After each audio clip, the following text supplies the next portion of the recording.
Hello there! It's me again at narito na naman tayo para magluto ng isang masarap na putahe. Ano ang aking inihanda for you today? Walang iba kung hindi ang masarap na sweet and sour. Chicken sweet and sour. Maraming hindi nakakakuha ng timpla ng sweet and sour, either na maasim or matamis naman siya. Kaya ngayon, tuturuan ko kayo ng the best na timpla ng ating sweet and sour. Okay, ano ang ating mga ingredients? Wala naman tayong special na ingredients. Kung hindi, pineapple, sugar. Ang ating sugar ay 3 tablespoon na asukal. Okay? 3 tablespoon of sugar. And then, 5 tablespoon of ketchup. Kalahating vinegar. Ang ginagamit kong vinegar is apple vinegar. Kasi wala ditong ibang vinegar kung hindi ang apple vinegar. Ang alam ko lang na masarap. Okay? Kakailanganin din natin ng cornstarch. Cornstarch together with flour para sa ating chicken. Okay. At itong ating chicken, 3 perasong chicken bone o yung chicken leg. Inalis ko yung balat, inalis ko yung buto. Mas masarap kasi ang lasa nito kaysa sa chicken breast. At ang ating salt ay 2 teaspoon para sa ating chicken. At 1.5 kasi mas maliit kasi yung ating green bell pepper, so kailangan ko ng 1.5. And then 1 big onion at isang red bell pepper. Okay, simulan na natin ang ating paghihiwa. Okay, etong chicken, hiwain natin ng medyo malaking piraso. Hindi naman kalaki yan, bite size. Okay, ganyan. Tapos mamaya ipiprito natin siya. Kumusta na sa mga bagong kasal, sa mga may asawa, sa mga OFWs around the world? Kumusta na po kayo? Isang pagbati mula sa akin at sa mga kapwa nyo OFW around the world. Sa mga tao sa Pilipinas, sa inyong mga pamilya, mga kaibigan. Sana po okay lang kayo dahil okay din naman kami, paminsan-minsan. Ano naman ang nasa abroad, nakaka-boring pag wala ka sa sariling bayan. Okay, ganyan po siya. Okay, okay. Hiwain natin ang ating ganyan siya, malalaki. Tanggalin natin yung marumi. Ayan.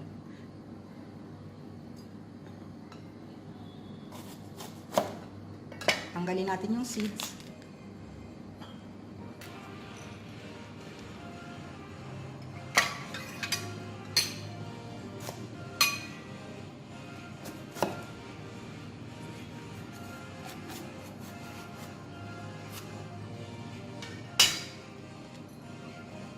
Marami ba sa inyong problemado sa inyong mga asawa dahil nagrereklamo sa inyong mga anak, sa inyong mga biyenan, sa inyong mga amo? Nagrereklamo dahil iba't araw-araw na lang ay ganun ang niluluto, hindi na maiba. Manood lang kayo sa channel ko at matututo kayo ng iba't ibang klase ng putahe.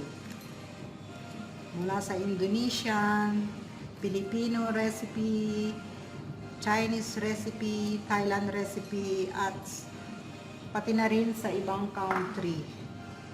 As long na alam ko. Meron din akong Turkish recipe.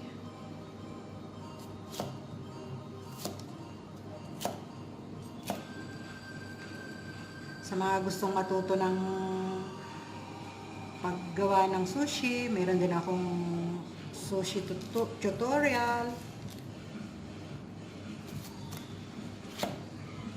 Saan pa kayo, di ba?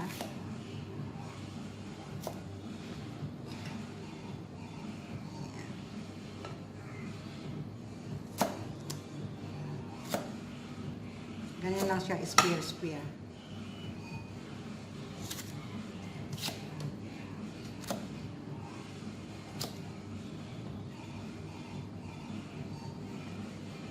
Itong sibuyas.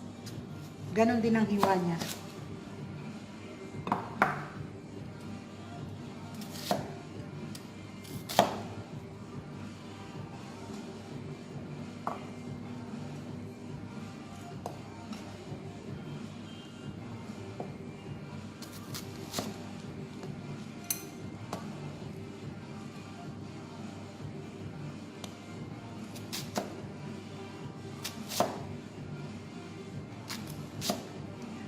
Masarap kasi yung sibuyas sa sa sweet and sour.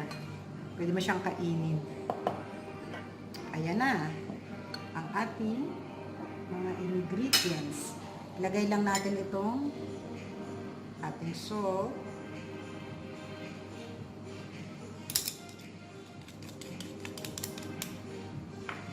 Ang ating cornstarch at saka flour.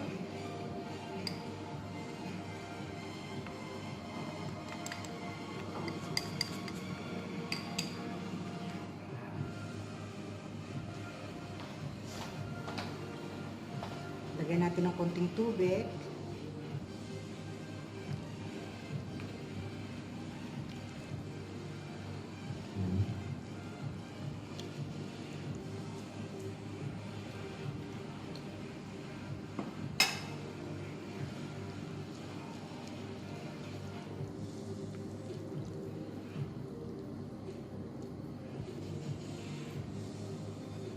Pag nagluto kayo nito, ng sauce nito, hindi na natin kailangan lagyan ng asin.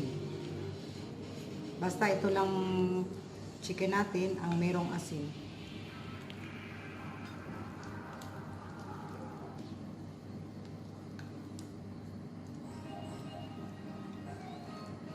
Okay, prito na natin siya.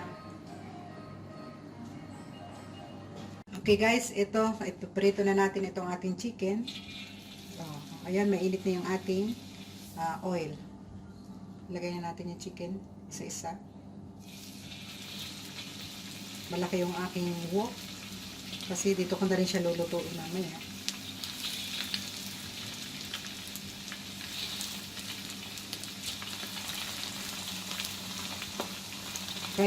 Try natin siya ng crispy.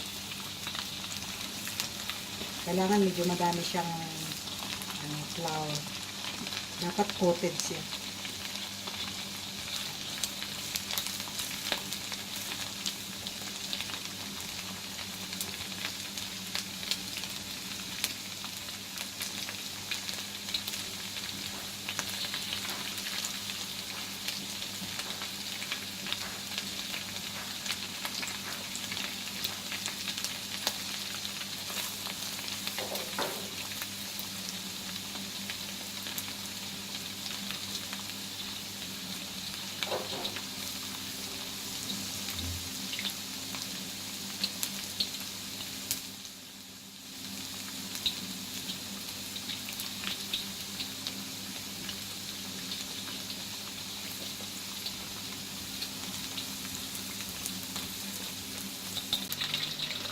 Itong chicken natin, wait lang natin siyang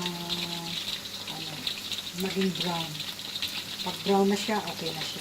Pwede natin siyang hanguin. At pwede natin maluto ang ating sweet and sour. Wait lang natin siyang mag-brown lahat. Okay, ito na ang ating chicken. Okay na siya. Brown na siya. O, diba? Crispy siya. Crispy. Yan ang maganda pagka coated na maigi ang inyong chicken.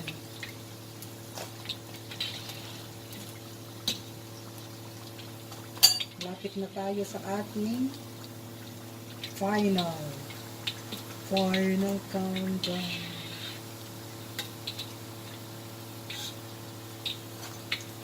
ating finale. Okay.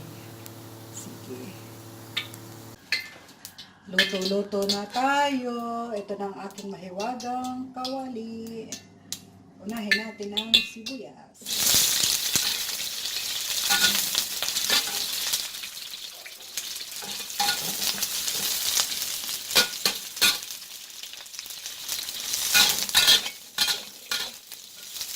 I hope na pagkatapos natin ito, marunong na kayong magluto ng sweet and sour.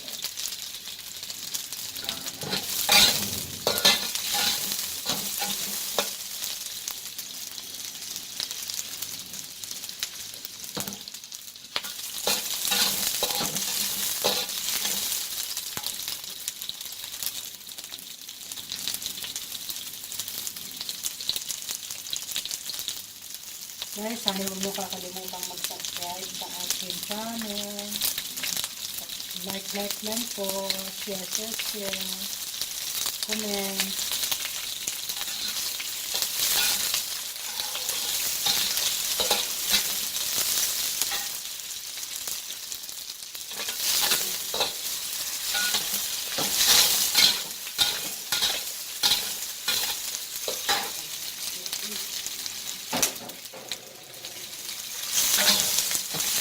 Kailangan huwag kang agad po.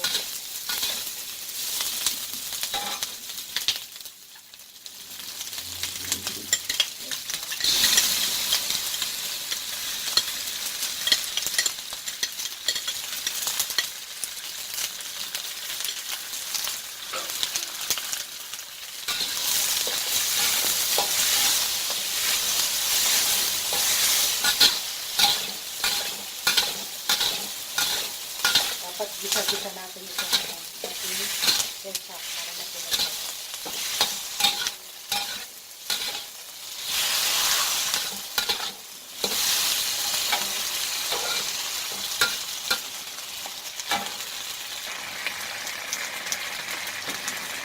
Ating vinegar.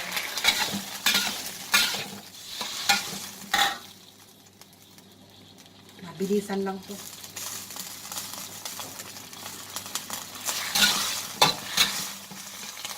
Yung chicken sa huli siya.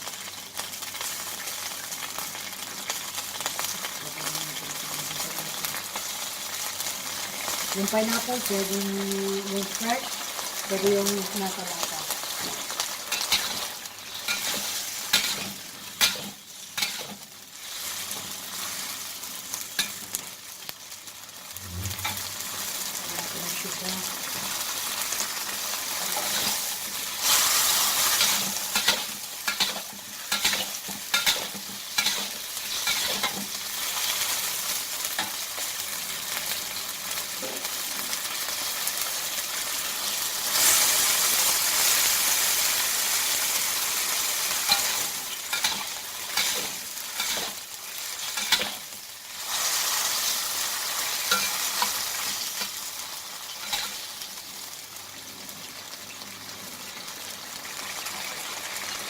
Lagyan natin ito ng ating chicken. Patayin na natin.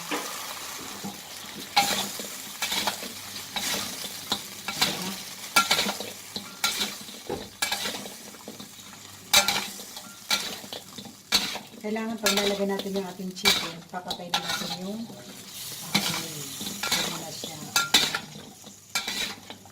Diba?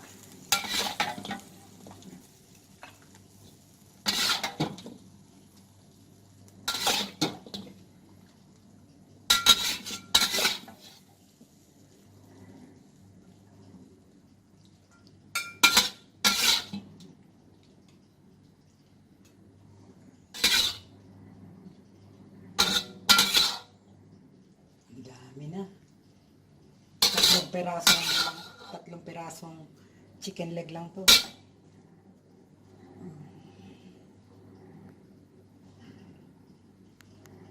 Guys, ito na ang aking sweet and sour. Oh, maganda ba? Nagustuhan nyo? Sana kung nagustuhan nyo, bigyan nyo ako ng thumbs up. At huwag nyo pong kakalimutang i-share ang aking mga videos. At huwag nyo rin kakalimutang panoorin. kain na tayo ng aking sweet and sour. Bye-bye guys. Have a nice day. Love you. I love you all. Bye.